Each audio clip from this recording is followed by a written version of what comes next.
Long ago, in a time when empires ruled the earth and kings held absolute power, there lived a man whose life would change the course of history forever. His name was Moses, a child born into suffering, raised in royalty, and destined to lead his people to freedom. Chapter 1. A Child in Danger. The land of Egypt was powerful and wealthy, ruled by a mighty Pharaoh. Among the people living there were the Israelites, who had once been welcomed but were now enslaved.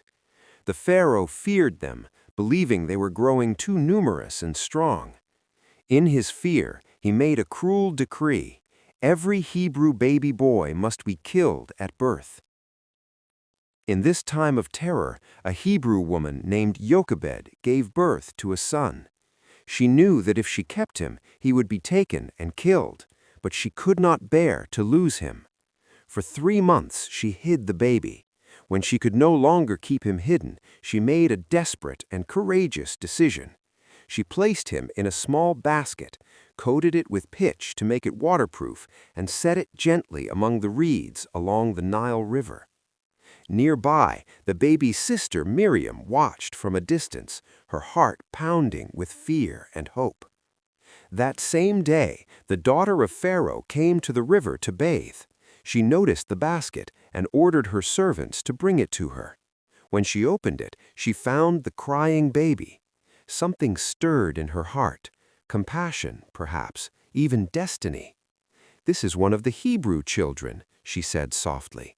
At that moment, Miriam stepped forward bravely and asked, "Shall I find a Hebrew woman to nurse the child for you?" Pharaoh's daughter agreed, and Miriam quickly brought her own mother. In this way, the baby's life was saved, and he was returned to his mother for a time. Later, he was brought to Pharaoh's daughter and raised as her own son. She named him Moses, meaning drawn out, because she had drawn him out of the water. Chapter 2. A Prince with a Burdened Heart. Moses grew up in the palace, surrounded by luxury and education. He learned the ways of the Egyptians, their language, their science, and their leadership. To the world, he was a prince. But deep inside, Moses knew the truth. He was not Egyptian. He was Hebrew.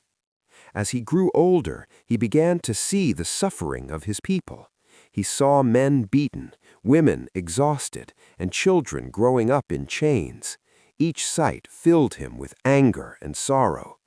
One day, Moses witnessed an Egyptian overseer brutally beating a Hebrew slave. Overcome with rage, he looked around. Seeing no one watching, he struck the Egyptian and killed him. He buried the body in the sand, hoping no one would find out. But the next day, he saw 2 Hebrew men fighting. When he tried to break it up, one of them said, "Who made you ruler and judge over us? Are you going to kill me as you killed the Egyptian?" Moses froze. His secret was out. Fear gripped him. When Pharaoh heard what had happened, he ordered Moses to be killed. Moses had no choice. He fled Egypt. Chapter 3. A New Life in the Wilderness. Moses traveled far into the desert, eventually reaching the land of Midian. There he sat by a well, tired and uncertain about his future. Soon a group of women came to draw water for their flock, but shepherds drove them away. Moses stood up and defended them, helping them water their sheep. The women returned home and told their father Jethro about the stranger.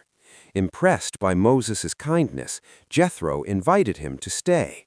Moses began a new life in Midian. He married Jethro's daughter Zipporah and became a shepherd. Years passed, and the man who once lived in a palace now lived a quiet life in the wilderness. But his story was far from over. Chapter 4. The Burning Bush. One day, while tending his flock near Mount Horeb, Moses saw something unusual. A bush was on fire, but it was not burning up. Curious, he stepped closer.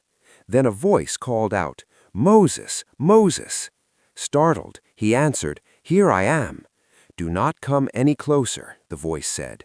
"Take off your sandals, for the place where you are standing is holy ground." Moses trembled as he removed his sandals. "I am the God of your fathers, the God of Abraham, Isaac, and Jacob," the voice continued. Moses hid his face, afraid to look. God told Moses that he had seen the suffering of the Israelites and had come to rescue them. Then came the shocking command, "I am sending you to Pharaoh to bring my people out of Egypt." Moses was overwhelmed. "Who am I to go to Pharaoh?" he asked. God reassured him, "I will be with you." Still uncertain, Moses made excuses.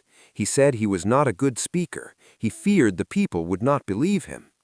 God responded with patience, giving Moses signs and promising that his brother Aaron would help him speak. Finally, Moses accepted his calling. Chapter 5. Confronting Pharaoh.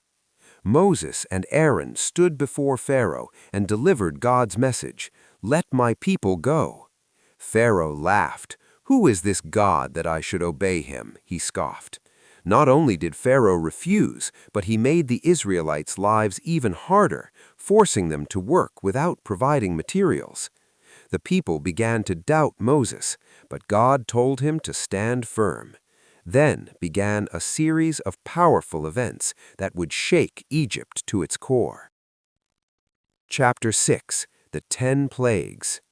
God sent 10 plagues upon Egypt, each one more devastating than the last. The Nile turned to blood, frogs covered the land, gnats and flies swarmed everywhere, livestock died, boils broke out on people's skin, hail destroyed crops, locusts devoured what remained, darkness covered the land for 3 days.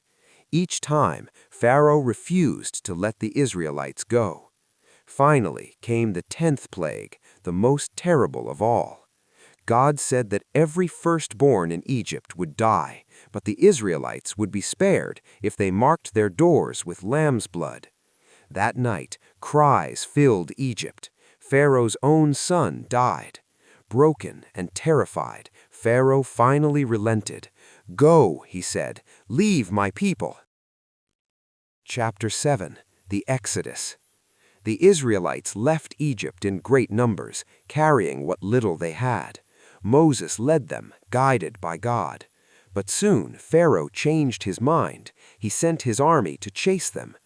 The Israelites found themselves trapped between the Red Sea and the approaching army. Fear spread among them. "Why did you bring us here to die?" they cried to Moses.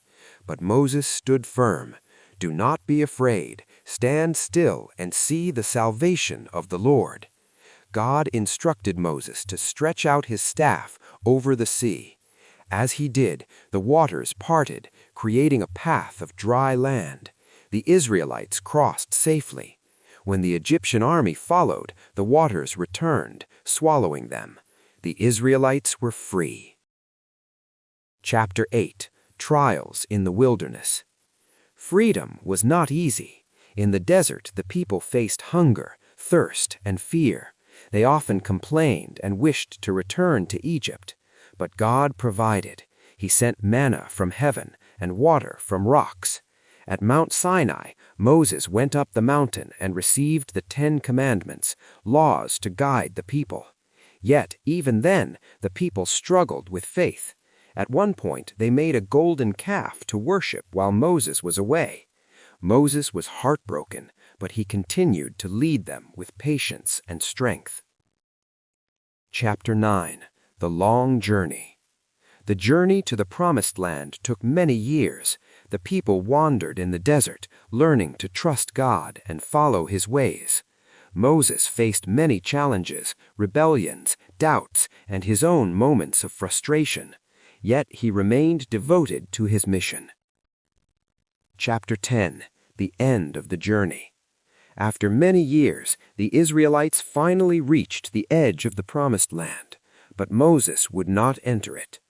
God told him to climb a mountain and look upon the land from afar.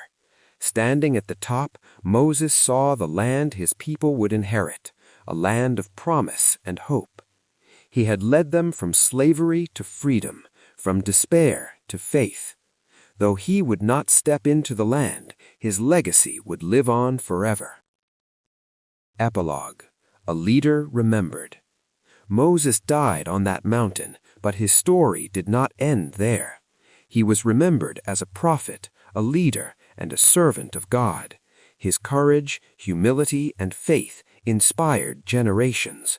From a baby in a basket to a leader of nations, Moses' life was a journey of purpose. And his story continues to remind the world that even in the darkest times, one person can make a difference if they are willing to answer the call. The end. If you like the video, don't forget to like, comment, share, and subscribe.